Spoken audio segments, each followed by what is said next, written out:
উপনিবেশ মানে কি? কলোনি কাকে বলে? আমরা ব্রিটিশদের কলোনি ছিলাম, তার মানে কি?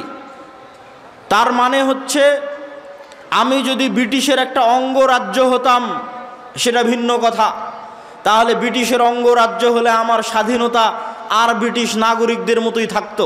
কিন্তু ব্রিটিশ আমাকে ওর অঙ্গরাজ্যও বানায়নি, আবার আমার থেকে সকল প্রকার ভোগ দখল করেছে, এর নাম কলোনি। তো এই কলোনি যে আপনি তাকে রাষ্ট্রের স্বীকৃতি দিবেন না, যেমন ধরেন যদি ভারতের কথা বলি, তাহলে বাংলাদেশকে ভারত তার অঙ্গরাজ্যও করেনি। অঙ্গরাজ্য করলে তো অন্তত আর 10টা অঙ্গরাজ্যের মতো বাংলাদেশের মানুষ স্বাধীনতা পেত। অঙ্গরাজ্যও করেনি, আবার কলোনি উপনিবেশ হিসেবে সকল প্রকার সুযোগ সুবিধা আদায় করে নিয়েছে, এর নাম কলোনি, উপনিবেশ। তো এই কলোনিয়াল মাইন্ড সেট আপ 190 বছর আমরা ব্রিটিশদের গোলাম ছিলাম। ওই 190 বছর ব্রিটিশদের গোলাম থাকার কারণে আমাদের রক্তের মধ্যে আমাদের ব্যক্তিত্ব, আমাদের পার্সোনালিটি, আমাদের স্বাধীন চেতা মনোভাব, আমাদের আপোষহীন মনোভাব ধ্বংস হয়ে গেছে।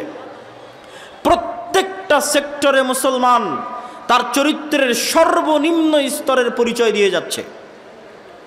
যেমন আপনাদেরকে যদি উদাহরণ হিসেবে বলতে চাই, আপনাদের সামনে দেবীনগরের মানুষের সামনে যদি উদাহরণ হিসেবে তুলে ধরতে চাই, তাহলে কয়েকটি উদাহরণ আপনাদের সামনে তুলে ধরি। রাসূলুল্লাহ সাল্লাল্লাহু আলাইহি ওয়াসাল্লাম একজন মুসলমানের স্বাধীন চেতা মনোভাব রক্ষা করার জন্য, একজন মুসলমানের উন্নত ব্যক্তিত্ব, আত্মমর্যাদা, আত্মসম্মান রক্ষা করার জন্য তিনি মুসলমানকে ঋণ থেকে, লোন থেকে বাঁচতে বলতেন। নিজে লোন এবং ঋণ থেকে বাঁচার জন্য আল্লাহর দরবারে দোয়া করতেন, আল্লাহুম্মা ইন্নী আউযু বিকা মিনাল মা'সামি ওয়াল মাগরাম, হে আল্লাহ আমি পাপ থেকে বাঁচতে চাই, লোন থেকে বাঁচতে চাই। আল্লাহুম্মা ইন্নী আউযু বিকা মিনাল হাম্মি ওয়াল হুজন, হে আল্লাহ আমি দুশ্চিন্তা থেকে বাঁচতে চাই। বলতে বলতে বলতেন ওয়া গালাবাতিদ দাইন, আমি লোন থেকে বাঁচতে চাই। আল্লাহর নবীকে জিজ্ঞেস করা হলো, আপনি কেন এত লোন থেকে বাঁচতে চান, কেন এত কর্জ থেকে বাঁচতে চান? আল্লাহর নবী কখনোই এই লোন, এই কর্জ দ্বারা সুদের লোন বুঝাননি। সুদের লোন তো বহু দূরে। স্বাভাবিকভাবে একজন মুসলমান আর এক মুসলমানের কাছে 500 টাকা ধার নিবে, 1000 টাকা ধার নিবে, এখন দাও কাল সকালে দিয়ে দিব, এখন দাও পরের দিন সকালে দিয়ে দিব। এই ধরনের যে কর্জে হাসানা, এই ধরনের যে ধার, এই ধারের কথা রাসূলুল্লাহ সাল্লাল্লাহু আলাইহি ওয়াসাল্লাম এই দোয়া থেকে বাঁচতে চাচ্ছেন। আল্লাহর নবীকে জিজ্ঞেস করা হচ্ছে, হে আল্লাহর নবী আপনি কেন এত কর্জ থেকে বাঁচতে চান? রাসূলুল্লাহ সাল্লাল্লাহু আলাইহি ওয়াসাল্লাম উত্তরে বলছেন যে মানুষ যখন কর্জ নেওয়া শুরু করে, মানুষ যখন ধার নেওয়া শুরু করে, হাদ্দাসা ফাকাদাবা, ইজাস্তাদানা রাজুল হাদ্দাসা ফাকাদাবা, যখনই মানুষ কর্জ নেওয়া শুরু করে তখনই মিথ্যা বলা শুরু করে। আপনি আপনার আশেপাশে তাকান, এই গোটা দেবীনগর উপজেলা, গোটা দেবীনগর ইউনিয়ন, ইসলামপুর ইউনিয়ন, চাঁপানবাবগঞ্জ সদর ইউনিয়ন, এই গোটা দিয়াড় অঞ্চল অসংখ্য সুদী ক্ষুদ্র ঋণ এনজিও দিয়ে পরিপূর্ণ হয়ে গেছে। একটা বাড়ি, একটা ব্যক্তি, একটা মা এবং বোন খুঁজে পাওয়া কঠিন যে কিস্তির লোনের সাথে সম্পৃক্ত নয়। আর আল্লাহর নবী কি বলছেন? যখনই মানুষ লোন নেওয়া শুরু করলো তখনই মিথ্যা বলা শুরু করলো।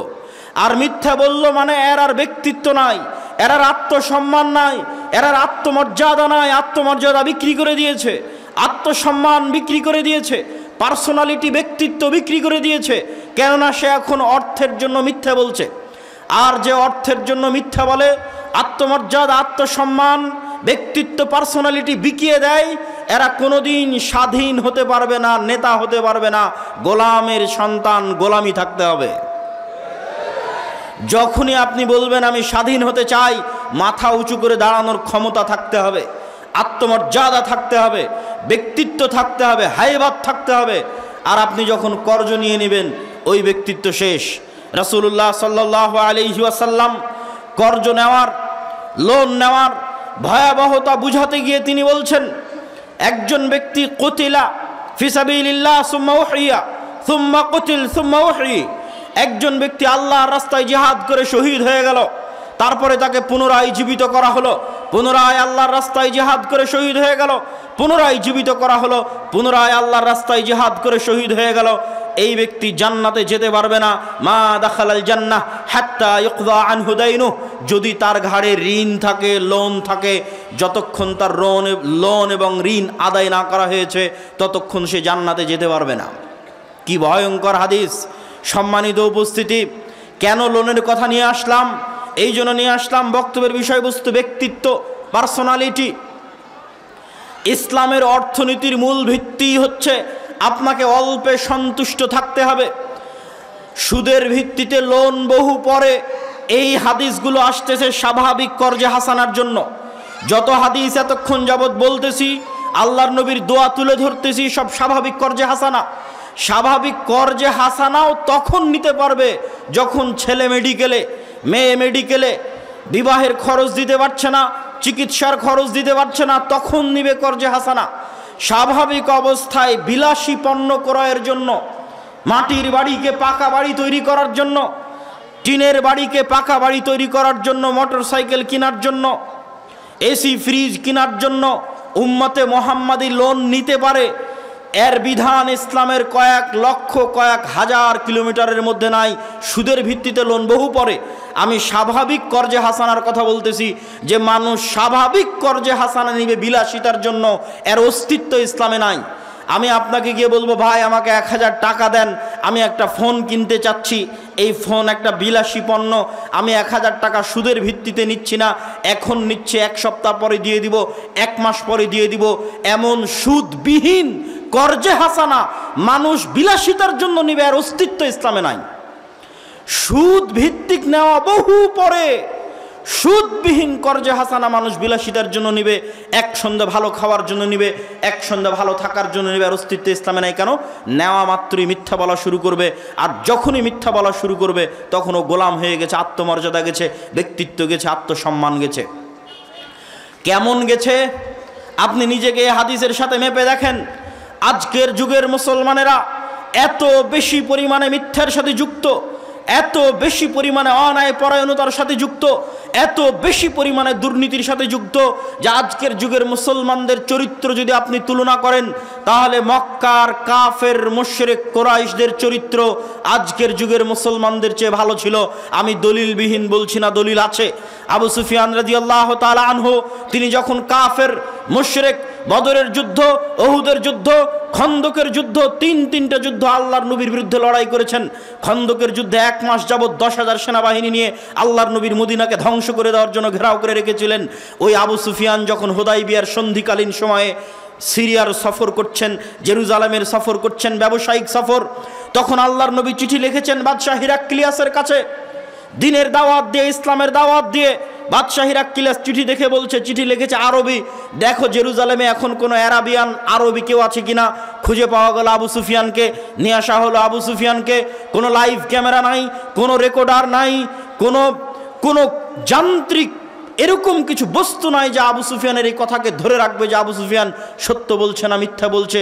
ওই অবস্থায়, কাফের অবস্থায়, মুশরিক অবস্থায়, নিজের চিরন্তন শত্রুর বিষয়ে আবু সুফিয়ান রাদিয়াল্লাহু তাআলা আনহু একটাও মিথ্যা কথা বলেননি। আর আজকে আপনি বাংলাদেশের এক রাজনৈতিক দলের নেতাকে জিজ্ঞেস করেন, আর এক রাজনৈতিক দলের নেতা সম্পর্কে বলার জন্য সব কথা মিথ্যা বলবে।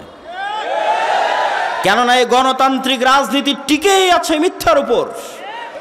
যে যত বেশি মিথ্যার চর্চা করতে পারবে সে তত বেশি ভোট পাবে। তাহলে মিথ্যার উপর প্রতিষ্ঠিত একটা সমাজ কিভাবে স্বাধীনতার স্বপ্ন দেখতে পারে, কিভাবে দেশ ও জাতিকে নেতৃত্ব দেওয়ার স্বপ্ন দেখতে পারে? অথচ ততক্ষণ নেতা হওয়া সম্ভবই না যতক্ষণ না আপনার ব্যক্তিত্বে ন্যায় যুক্ত না হয়েছে, ন্যায় পরায়ণতা যুক্ত না হয়েছে। রাসূলুল্লাহ সাল্লাল্লাহু আলাইহি ওয়াসাল্লাম বলছেন, লা তাকুমু সাআহ হাত্তা ইয়ানজিল ঈসা ইবনে মারইয়াম, ততক্ষণ পর্যন্ত কিয়ামত হবে না যতক্ষণ না মারিয়ামের সন্তান ঈসা পৃথিবীতে নেমে না আসছে। মারিয়ামের সন্তান ঈসা পৃথিবীতে নেমে এসে ইয়াকসিরুস সালিব, ক্রুশকে ভেঙে দিবে, ওয়াকতুলুল খিনজির শুকুরকে হত্যা করবে, হারাম ঘোষণা করবে, আর সমগ্র পৃথিবীতে হাকামান মুকসিতা ন্যায় বিচার প্রতিষ্ঠা করবে। সমগ্র পৃথিবীতে মারিয়ামের সন্তান ঈসা ন্যায় বিচার প্রতিষ্ঠা করবে, আল্লাহর নবী বলছেন। আর ন্যায় বিচার প্রতিষ্ঠা করা মাত্রই ইয়াকসুরুল মাল, টাকা পয়সা এত বেশি হয়ে যাবে যে টাকা নেওয়ার মতো মানুষ থাকবে না, এত বেশি হয়ে যাবে। তো আমি যেটি বলছিলাম, এই হাদিস কি বুঝাচ্ছে? এই হাদিস রাষ্ট্র ক্ষমতায় ইসলামের ব্র্যান্ডিং। ব্র্যান্ডিং মানে কোন মোটরসাইকেল, একটা মোটরসাইকেলের ব্র্যান্ডিং আছে যে ও কম তেলে বেশি কিলোমিটার চলে, আর এক মোটরসাইকেলের ব্র্যান্ডিং আছে বেশি স্পিডে চলে, এক একটার এক এক রকম ব্র্যান্ডিং। তো ইসলাম রাষ্ট্র ক্ষমতায় যাবে, তার ব্র্যান্ডিং হচ্ছে ইসলাম রাষ্ট্র ক্ষমতায় গেলে ন্যায় বিচার প্রতিষ্ঠা করবে, ন্যায় পরায়ণতা প্রতিষ্ঠা করবে, এটা ইসলামের রাষ্ট্র ক্ষমতার ব্র্যান্ডিং। শুধু তাই নয়, রাসূলুল্লাহ সাল্লাল্লাহু আলাইহি ওয়াসাল্লাম আর এক হাদিসে বলছেন 7 শ্রেণীর মানুষকে কিয়ামতের মাঠে বিশেষ ছায়া দেওয়া হবে, যার 1 নাম্বার সব ইবাদতকে ছাপিয়ে যে 1 নাম্বার স্থান করে নিয়েছে। তাহাজ্জুদের সালাত, রাতের ইবাদত, নফল সিয়াম, সালাত সিয়াম থেকে শুরু করে যত দান থেকে শুরু করে যত ইবাদতের জগতে যত ইবাদত আছে সবকে ছাপিয়ে 1 নাম্বার স্থান করে নিয়েছে। যেই দায়িত্বশীল ন্যায়পরায়ণ, ওই ন্যায়পরায়ণ দায়িত্বশীলকে আল্লাহ বিশেষ ছায়া দিবে। মানে ন্যায় ছাড়া দায়িত্ব পালন করা, ন্যায় ছাড়া নেতা হওয়া ইসলামের দৃষ্টিতে অসম্ভব, ইম্পসিবল। তো যতই আপনি লিল্লাহে তাকবীর দেন, যতই আপনি ভোটের বক্তব্য দেন, যতই আপনি ইকামতে দিনের বক্তব্য দেন, যতক্ষণ না একটা প্রজন্ম তৈরি না হয়েছে যেই প্রজন্ম ন্যায়ের ওপর প্রতিষ্ঠিত হবে, সত্যবাদিতার ওপর প্রতিষ্ঠিত হবে, কোনো কিছুর সাথে আপোষ করবে না, নিজের দিনের ওপর কট্টর কনফিডেন্ট হবে, এরকম একটা প্রজন্ম যতক্ষণ তৈরি না হয়েছে ততক্ষণ রাষ্ট্রে কখনোই ইসলাম প্রতিষ্ঠা করা সম্ভব নয়। শুধু সম্ভব নয় তা নয়, এর উল্টাটা ঘটবে। উল্টাটা ঘটবে মানে আপনাকে বুঝাই, ন্যায়পরায়ণতা আপনারা এখন চেক করেন। আমি কয়েকটা উদাহরণ দেবো, এই উদাহরণগুলো দিয়ে চেক করেন। আপনাদের দেবীনগরে যৌতুকের ভিত্তিতে বিবাহ হয় না? ডিমান্ডের ভিত্তিতে বিবাহ হয় না? হয় না? হয়। ন্যায় অন্যায় মানে ইবাদতের সাথে সম্পৃক্ত নয়, ন্যায় অন্যায় মানে মানুষের সাথে সম্পৃক্ত। ন্যায় অন্যায় মানে মানুষের সাথে সম্পৃক্ত। তো একটা মেয়ের যখন যৌতুকের ভিত্তিতে বিবাহ হচ্ছে তখন এটি ন্যায় না অন্যায়? অন্যায়। তো যেই মুসলমান কাজী, হাজি, নামাজি, আল্লাহওয়ালা, দানবীর এই যৌতুকের বিবাহের সাথে সম্পৃক্ত, যেই যুবক এই যৌতুকের বিবাহের সাথে সম্পৃক্ত, এরকম অন্যায়পরায়ণ ব্যক্তিদেরকে যদি আপনি ক্ষমতায় বসান, এরা যদি ভোট দিয়ে লিল্লাহে তাকবীর বলে ইসলামের নাম বলে ক্ষমতায় চলে যায়, তো গত 16 বছর যা দুর্নীতি হয়েছে এর চেয়ে বেশি দুর্নীতি করবে। কেন? রক্তের মধ্যে মিশে আছে অন্যায়পরায়ণতা। ও আর একজন পিতার কন্যার সাথে এবং ওই পিতার সাথে অন্যায়পরায়ণতা করেছে, ওকে রাষ্ট্রের দায়িত্ব দিলে এর চেয়ে বড় দুর্নীতিবাজ হবে। শুধু তাই নয়, পিতার সম্পত্তি বন্টনের ক্ষেত্রে দেখবেন যে আপনি ন্যায়পরায়ণ কিনা মাপেন নিজেকে। পিতার সম্পত্তি বন্টনের ক্ষেত্রে বোনকে, যেটা নদীতে পানিতে ডুবে আছে ওই জমি দিয়েছে বোনকে, আর যেটা উঁচা ধুলাউড়ি হাটে ওই জমি নিয়েছে নিজে। তার মানে এটি অন্যায়পরায়ণতা। তো এই রকম যত অন্যায়পরায়ণ ব্যক্তি আছে, এই ধরনের অন্যায়পরায়ণ ব্যক্তিকে ক্ষমতায় বসাবেন, এর চেয়ে বড় দুর্নীতিবাজ হবে। আজকে বোনের সম্পত্তি মেরে দিয়েছে, কাল গোটা দেশের সম্পত্তি মেরে দিবে।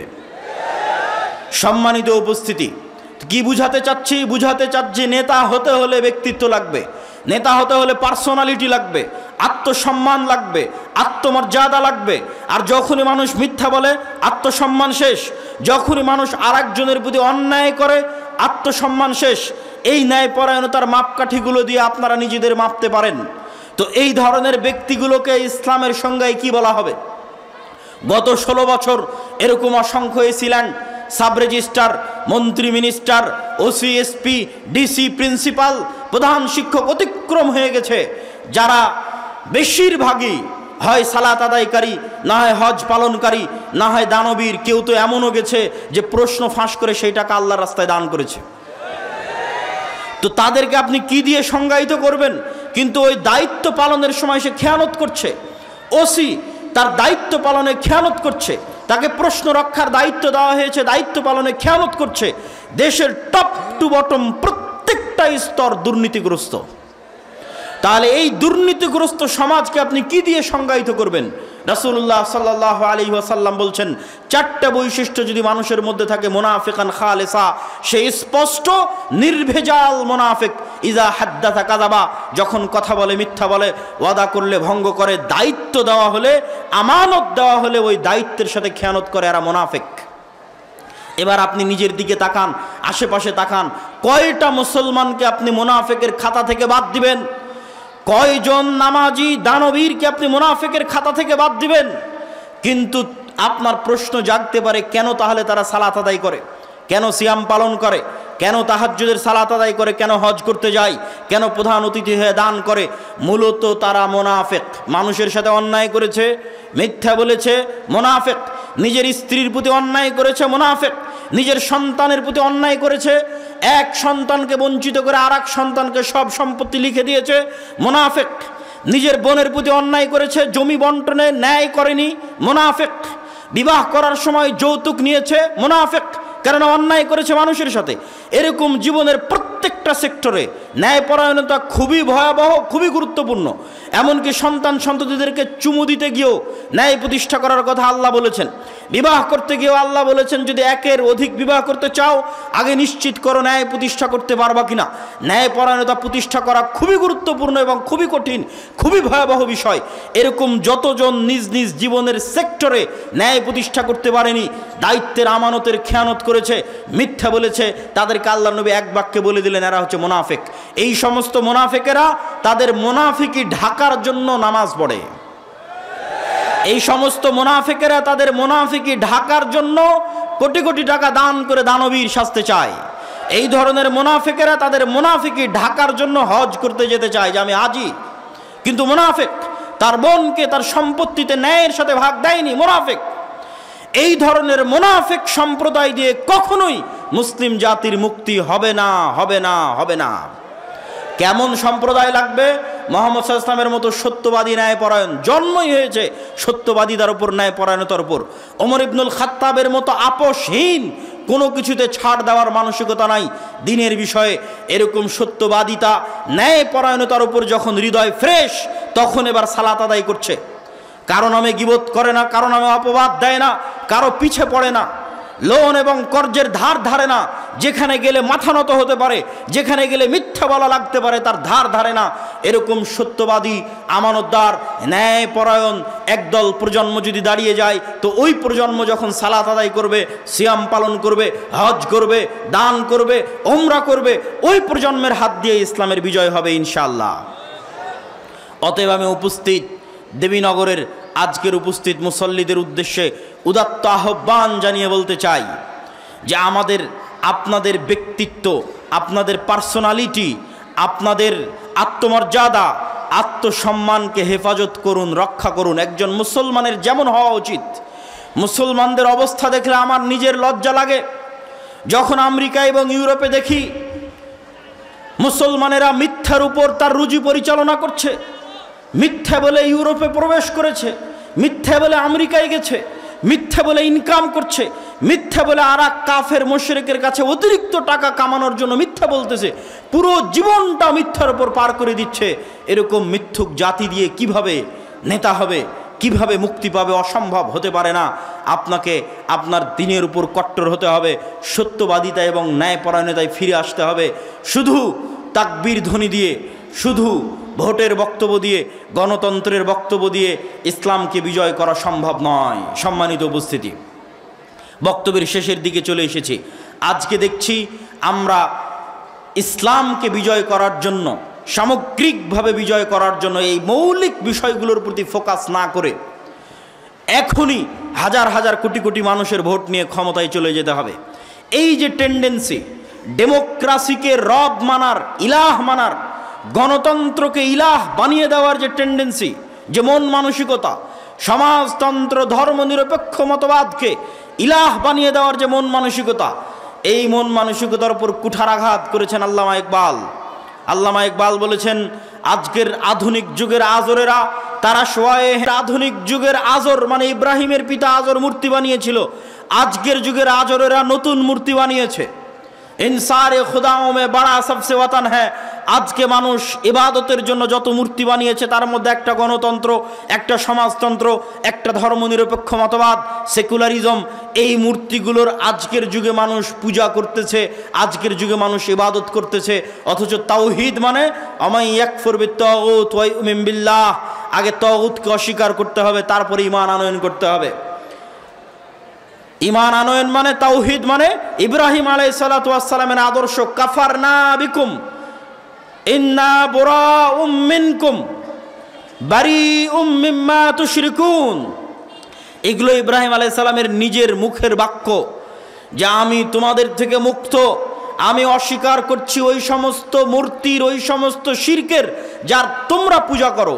আজকে যদি মুসলমানেরা বলতে চায় যে হ্যাঁ তাদের ঈমান পরিপূর্ণ, তাহলে আগে এই সমস্ত নতুন মূর্তিগুলোকে অস্বীকার করতে হবে।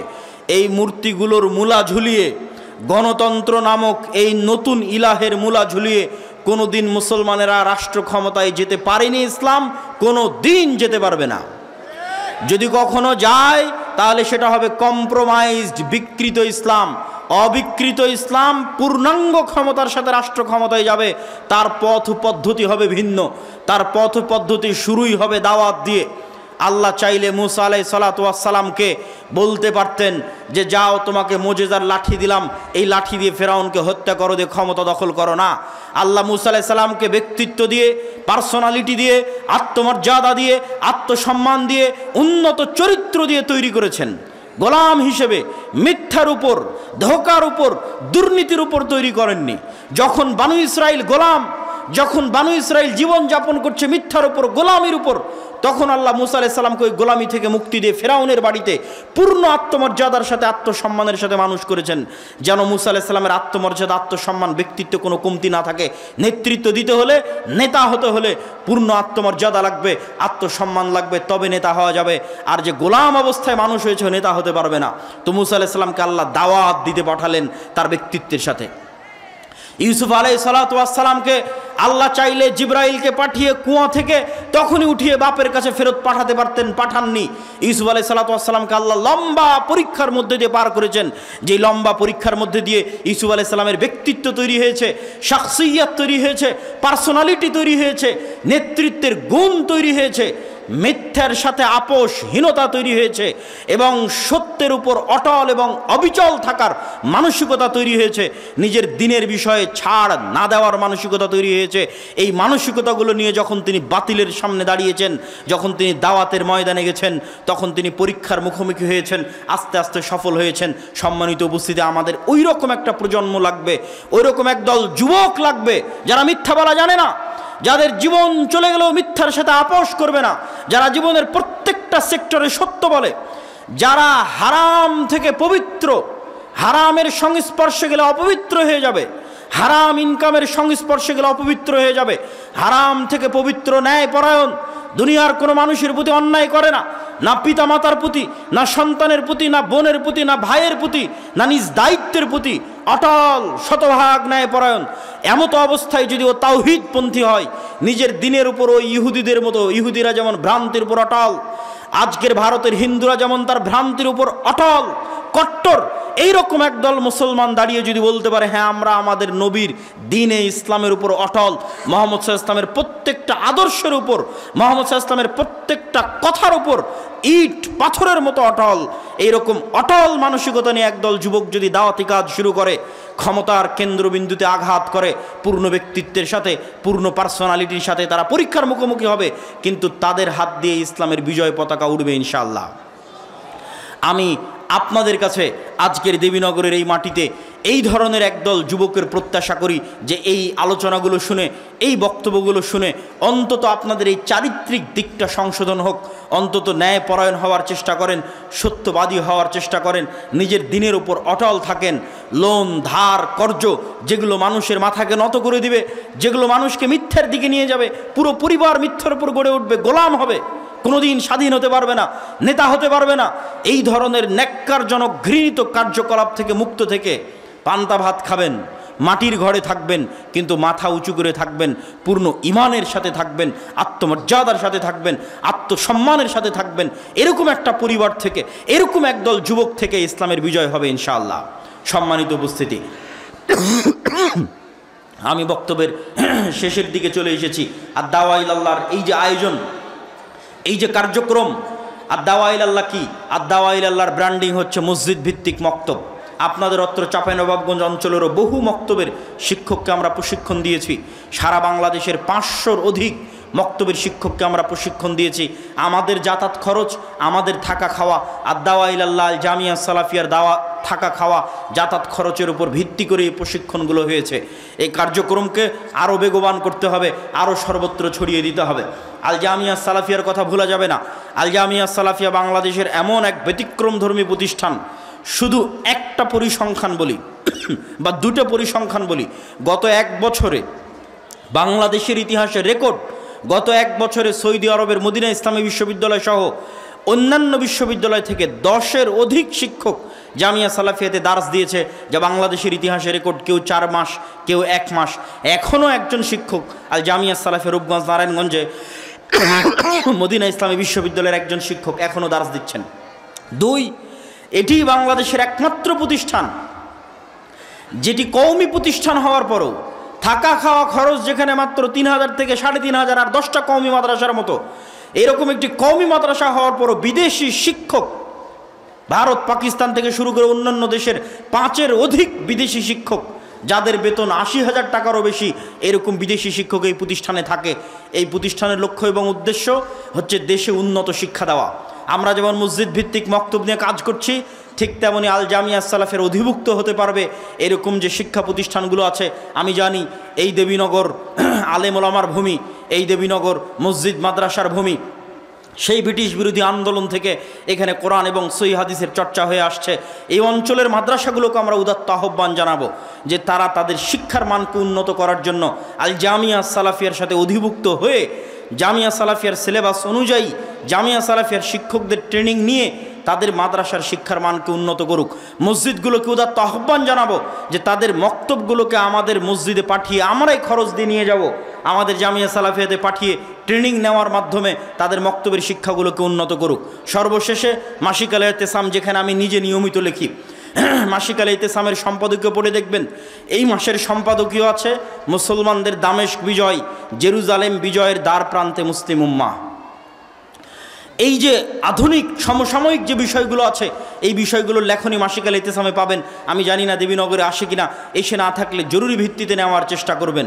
সর্বোপরি আমি স্বেচ্ছাসেবকদের উদাত্ত আহ্বান জানাবো যে আপনারা যারা সংগ্রহ করতে চান সহযোগিতা, তারা আপনারা ভেতরে ঢুকে পড়েন।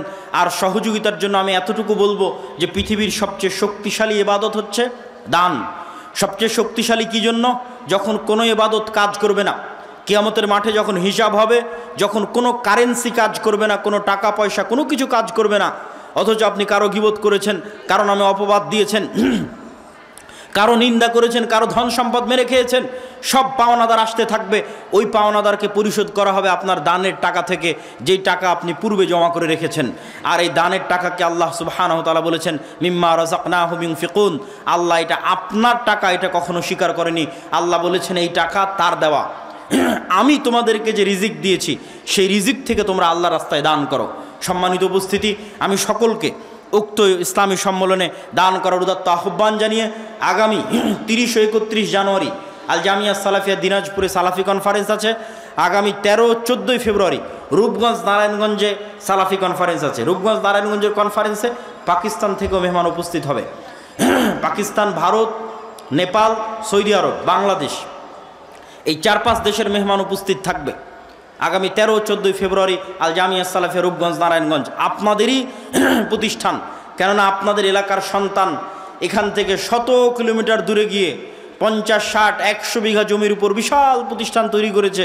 ওই প্রতিষ্ঠান দেখতে যাইতে গিয়ে আপনাদের মন চায় না? চাওয়া উচিত, প্রত্যেকের মনে স্বাদ জাগা উচিত যে আমাদের এলাকার সন্তান আমাদের এলাকা থেকে এত দূরে ঢাকায় গিয়ে পূর্বাচল আন্তর্জাতিক বাণিজ্য মেলার পাশে এত বিশাল প্রতিষ্ঠান, নিজের প্রতিষ্ঠান মনে করে ওই প্রতিষ্ঠান দেখতে যাবেন। আগামী 13 ও 14 ফেব্রুয়ারি রূপগঞ্জ নারায়ণগঞ্জের সালাফি কনফারেন্সে উপস্থিত হওয়ার উদাত্ত আহ্বান জানিয়ে আমি আজকে আমার সংক্ষিপ্ত বক্তব্য এখানেই শেষ করছি। ওয়া আখির দাওয়ানা আনিল হামদুলিল্লাহি রাব্বিল আলামিন। আসসালামু আলাইকুম ওয়া রাহমাতুল্লাহি ওয়া বারাকাতুহু। ছোট ভাইদেরকে বলবো আপনারা সবাই চাদরটা নিয়ে ঢুকে পড়ুন, মহিলাদেরকে বলবো চাদর নিয়ে ঢুকে পড়ুন। সবাই বলুন আসলে এই মহাসম্মেলনটা